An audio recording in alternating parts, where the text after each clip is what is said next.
Circuit means switching on the DC source. You can see I have given it on 4 volt. Regulator is there. So using that regulator you can change the value of the voltage here, the DC voltage. So here I have fixed it at 4 volt. Now what I am doing, I have taken 1 ohm resistance from the resistance box. It means now R, the resistance of resistance box is R, because I have taken out this plug from the 1 ohm resistance. Now the jockey from the galvanometer, first I am touching it at the extreme left end. Then you can see the galvanometer indicator is on this side. Now again the jockey I am touching on the other end, it means say at B. Then you can see the galvanometer indicator is in the opposite end.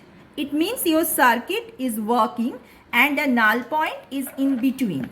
Because when I am touching the jockey or the connector at the extreme left, then the galvanometer shows deflection on one extreme end, and when I am going to B, the galvanometer shows the deflection on the other end. So it means that in between that null point is there, and we have to find that null point for different values of R. That is our objective. So now I have taken 1 ohm resistance and see where the null point is. So you see that I am sliding the jockey on the wear. I am sliding the jockey on the wear, 100 centimeter wear, and the galvanometer is still at one end.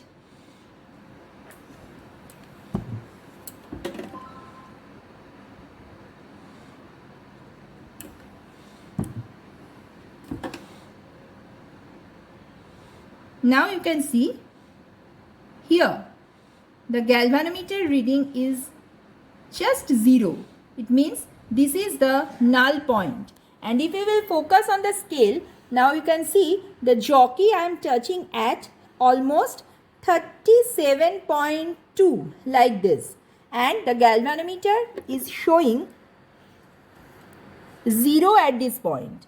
Galvanometer is showing 0 at this point almost. It means this is my null point for R is equal to 1 ohm, and the value of R, therefore on the observation table I am writing the value of R 1 ohm, and the length, that is the length at null point when the galvanometer shows 0 deflection, I am writing the value of L as 37.2 centimeter. Then 100 minus L we can calculate, and S we can calculate as per the formula. And then for different values of resistances, again similarly we will find the value of null point, and then we will calculate the S. I will show you the table after this. So after we have taken, I have showed you that how we have taken the null point using the galvanometer and the wooden scale and jockey. Then 100 minus L we have calculated. You have the calculator, so easily you can calculate. Then using the formula of Wheatstone bridge that we have derived, I have showed you the principle. Using that working formula, we got this is the value of the unknown resistance.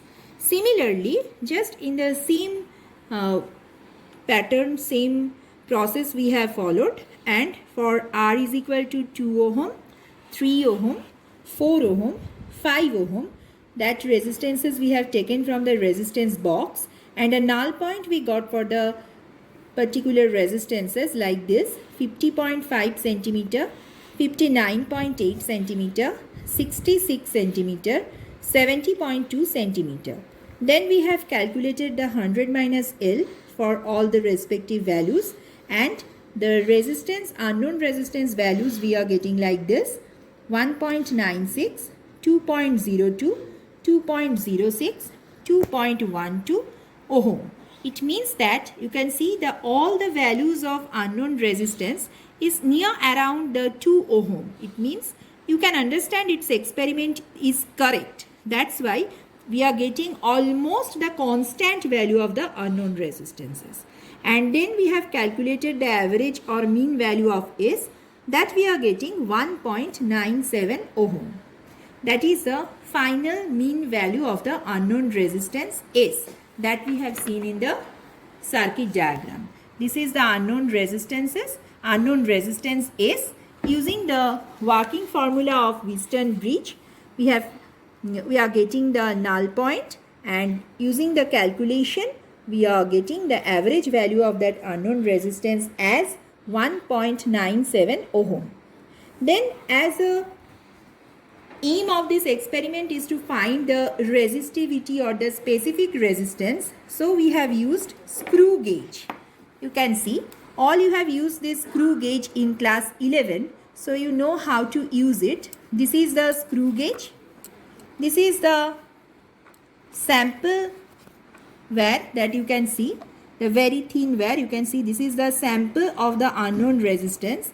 The unknown resistance, the wire is used. This wire is a sample of that.